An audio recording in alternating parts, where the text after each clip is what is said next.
Assalamualaikum warahmatullahi wabarakatuh. Perkenalkan, nama saya Siti Suryani dari kelas 9A. Di sini saya akan menjelaskan tentang teknologi televisi. Pengertian televisi berasal dari dua kata, yaitu tele, bahasa Yunani yang berarti jauh, dan visi Latin yang berarti citra gambar. Jadi secara utuh televisi dapat diartikan sebagai penyajian gambar berikut suara dari suatu tempat yang berjarak jauh.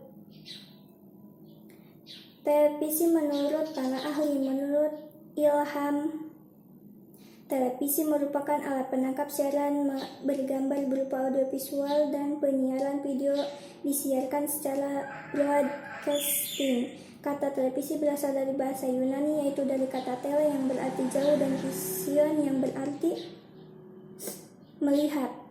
Jadi jika disimpulkan secara harfiah, berarti melihat jauh, karena pemirsa berada jauh dari studio televisi.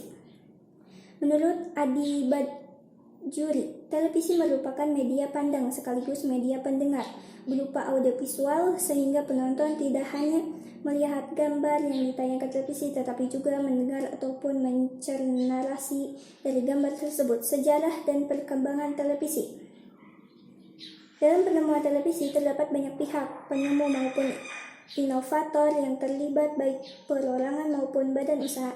Televisi adalah karya massal yang dikembangkan dari tahun ke tahun. Awal dari televisi tentu bisa dipisahkan dari penemuan hukum gelombang elektromagnetik yang ditemukan oleh Joseph Henry dan Michel Faraday pada tahun 1831, yang merupakan awal dari era komunikasi elektronik. Jenis dan macam televisi. Televisi analog adalah televisi yang mengkodekan informasi gambar dan memvariasikan voltage dan frekuensi dari sinyal. Sinyal video analog yang ditampilkan pada pesawat televisi ini ditransmisikan melalui kabel atau pancaran udara yang merupakan hasil dari berbagai bentuk gelombang.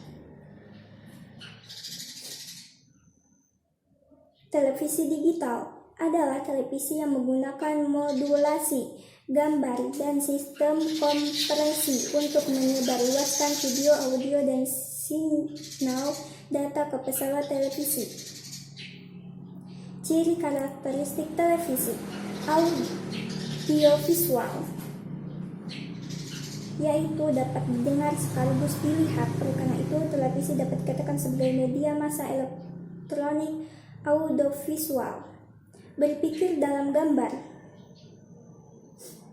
Pada proses berpikir dalam gambar, yang pertama visualisasi, yaitu menerjemahkan kata-kata yang memiliki gagasan yang menjadi gambar secara individual.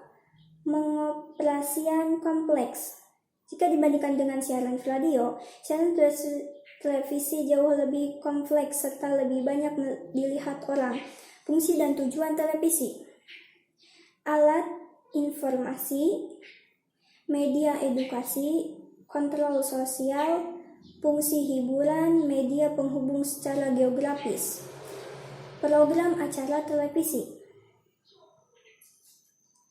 Secara teknis, program televisi diartikan sebagai penjadwalan atau perencanaan siaran televisi dari hari ke hari dan dari jam ke jam setiap harinya.